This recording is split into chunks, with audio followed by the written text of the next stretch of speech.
तो नमस्कार साथियों, दोस्तों, जय हिंद दोस्तों, जय हिंद बच्चों। जैसा कि आपने मेरे पिछले वाले वीडियो में आइसोमरिज्म के कुछ देखा आपने कि किसे कहते हैं और उसके टाइप्स क्या क्या होते हैं, स्ट्रक्चरल और स्टीरियो होते हैं। स्ट्रक्चरल में कौन कौन होते हैं, पोजिशनल स्टीरियो में कौन कौन होते हैं, ये जैसा आपने देखा ओवरव्यू, राइट। यही पिछले वाले वीडियो में हमने पढ़ाया था।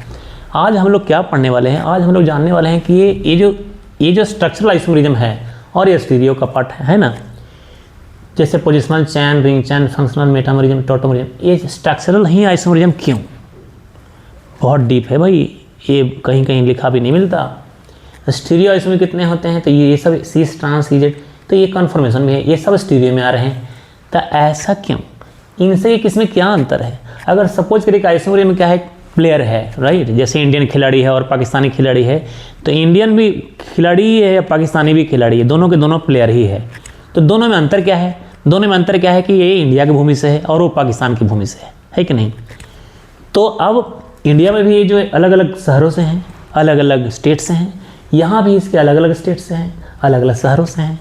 कोई तो पेशावर से है, कोई तो पंजाब उनके इस्लामाबाद से है, कोई तो कराची से है। और हमारे यहाँ जो है इंडियन वाला, हमने इनको इंडियन कह दिया है, ये इंडियन इसका नाम दे दिया हमने, इंडियन खिलाड़ी है। और इधर पाकिस्तानी खिलाड़ी है ना। जो भी हो, वो तो माने हम इनको देखना पसंद नहीं करते, बड़े बदमाश होते हैं ये लोग और बिल्कुल भी हमारे देश से प्यार नहीं करते। तो हम भी इनको इनके ईंट के जवाब पत्थर से देते हैं और हम इनको जो है फिर भी समझाते हैं कि तुम देखो छोटे भाई हो और बड़े प्रेम से रहो, नहीं तो मतलब तुम्हारी औकात भी दिखाना मुझे आता है अच्छे से। कोई बात नहीं, यहाँ हम समझते हैं, यहाँ पे प्लेयर दोनों को बना दिया, इंडियन और पाकिस्तानी। तो यहाँ इंडियन में जो है ये क्यों कहते हैं स्ट्रक्चरल और पाकिस्तानी में स्टीरियो क्यों कहते हैं, ये ज़रा समझेंगे हम, ठीक है ना। इसको यहाँ पे मिटा देते हैं।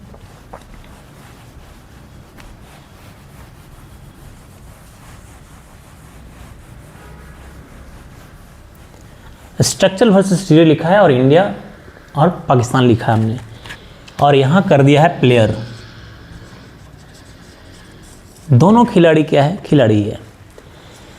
तो स्ट्रक्चरल कब कहेंगे, यानी इंडिया का खिलाड़ी कब कहेंगे, और स्टीरियो कब कहेंगे, यानी पाकिस्तान के खिलाड़ी कब कहेंगे।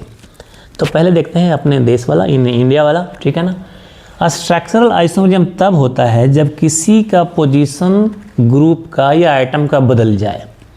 आइटम या ग्रुप का पोजीशन बदलता है तो वो स्ट्रक्चरल आइसोमरिज्म कहलाता है। लेकिन अब इसमें आते हैं, अगर पोजीशन या आइटम का या ग्रुप का बदले ना और स्पेस में अंतर हो जाए, है ना, पोजीशन आइटम का वही है, ग्रुप से जुड़ा हुआ कार्बन उसी कार्बन पे, लेकिन स्पेस में अंतर होगा तो स्टीरियो आइसोमरिज्म कहला जाएगा। तो एक एक एग्जाम्पल से समझेंगे, ऐसे बोलते रहेंगे तो कुछ समझ नहीं आएगा, है ना। तो अब देखिए, अगर हमने लिखा यहाँ पे CH2 double bond CH, CH2 और CH3, यहाँ कार्बन 4 है, हाइड्रोजन कितना है, 8 है, ठीक है। तो अब इसको हम पोजीशन बदल देते हैं। ये डबल बॉन्ड का जो पोजीशन है, उसको पोजीशन को हम चेंज करके कहाँ कर देते हैं, इस पे कर देते हैं। CH3 CH double bond CH CH3, दोनों में C4H8 है, एक दूसरे का दोनों आइसोमर है। मॉलिक्यूलर फार्मूला दोनों का सेम है, स्ट्रक्चर फार्मूला दोनों का डिफरेंट है। अब देखना ये है कि इनका पोजीशन तो बदल रहा है ना। हमने कहा कि अगर किसी आइटम या ग्रुप का पोजीशन बदलेगा तो वो स्ट्रक्चरल आइसोमर होगा। तो यहाँ पे A1 और 2 जो आइसोमर है, यह तो पोजीशन, क्योंकि पोजीशन बदल रहा है, लेकिन किस में आता है, स्ट्रक्चरल में आता है ना।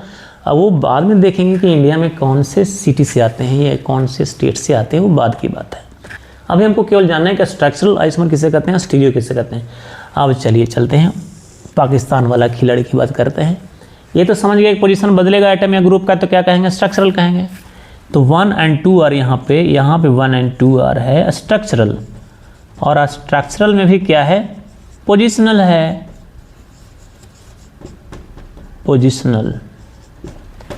स्टीरियो में आते हैं। स्टीरियो में हमने कहा कि आइटम या ग्रुप का पोजीशन नहीं बदलेगा, स्पेस में अंतर जरूर होगा। स्पेस में अंतर जैसे देखिए CH3 CH double bond CH और यहाँ CH3, इसको बोलते हैं सिस, क्योंकि सिस डबल बॉन्ड के लॉन्ग में है एक साइड में और ये दोनों डिफरेंट है।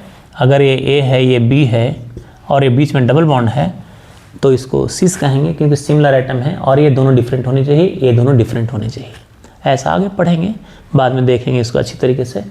तो अभी ये सिस है और एक आइसोमर है किसका, ये स्टीरियो आइसोमरिज्म है। दूसरा लिखते हैं, इस CH3 को हम हटाते हैं, यहाँ से नीचे ले आते हैं, क्योंकि ये जो डबल बॉन्ड है ना ये रोटेशन रिस्ट्रिक्टेड है, बॉन्ड तोड़ करके ही दूसरे आइसोमर में जाना पड़ता है। तो रोटेशन रिस्ट्रिक्टेड रोटेशन हो, ये बाद में चीज़ें भी देखेंगे। अभी तो हम क्या देख रहे हैं कि ये इंडियन और पाकिस्तानी कर रहे हैं, राइट। तो CH3 को हटा के यहाँ ले आते हैं, C डबल बॉन्ड और यहाँ H ले आते हैं और यहाँ पे क्या आता है CH3 कर देते हैं और यहाँ पे CH3 कर देते हैं और यहाँ पे H कर देते हैं। तो ये 1 आइसोमर हो गया, 1 इसको बोला हमने और इसको 2 बोला। अब यहाँ 1 एंड 2 क्या कहलाएगा, इसको ट्रांस भी बोलेंगे। ट्रांस क्या बोलेंगे, ये जो ग्रुप है और एक दूसरे के अपोजिट में है और ये मॉलिक्यूल ज़्यादा स्टेबल है।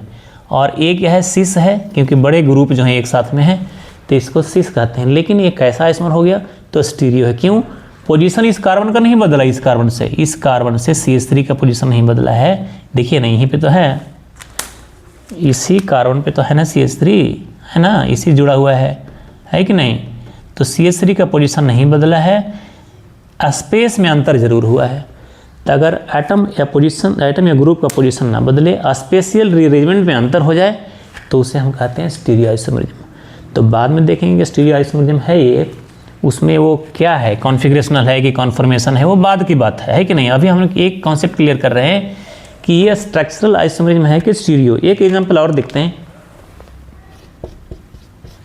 यहाँ Cl ले लिया है, यहाँ H ले लिया है, यहाँ H है और यहाँ Br ले लिया है। ये भी CC है, क्यों, डबल बॉन्ड है और उसके लॉन्ग में ये क्या है, दोनों सेम है और ये दोनों डिफरेंट है, ये दोनों डिफरेंट है। एक तो सेम है इधर वाला ए लॉन्ग में, CC डबल बॉन्ड के लॉन्ग में, तो सिस कहलाता है।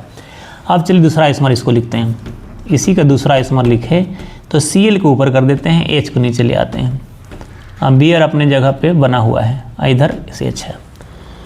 तो ये आइसोमर क्या कहलाएगा, ये तो एक दूसरे का, अगर ये 1 है ये 2 है तो यहाँ एटम या ग्रुप, कौन सा ग्रुप का बदला था पोजीशन, Cl का पोजीशन यहाँ पे नीचे है और यहाँ Cl का पोजीशन ऊपर है। लेकिन ये कार्बन से सेम जुड़ा हुआ है ना, इसी कार्बन से जुड़ा हुआ है ना, इसी कार्बन से जुड़ा हुआ है ना, तो कार्बन का पोजीशन ग्रुप का बदला नहीं, एटम का स्पेस में रीअरेंजमेंट अंतर हो गया एटम या ग्रुप का, तो ये स्टीरियो आइसोमरिज्म कहते हैं।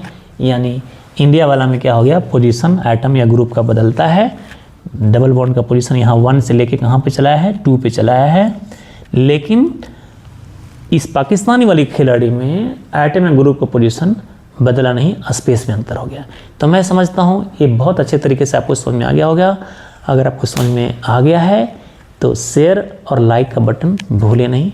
चलिए मिलते हैं आगे वीडियो में, तब तक के लिए धन्यवाद। जय हिंद दोस्तों।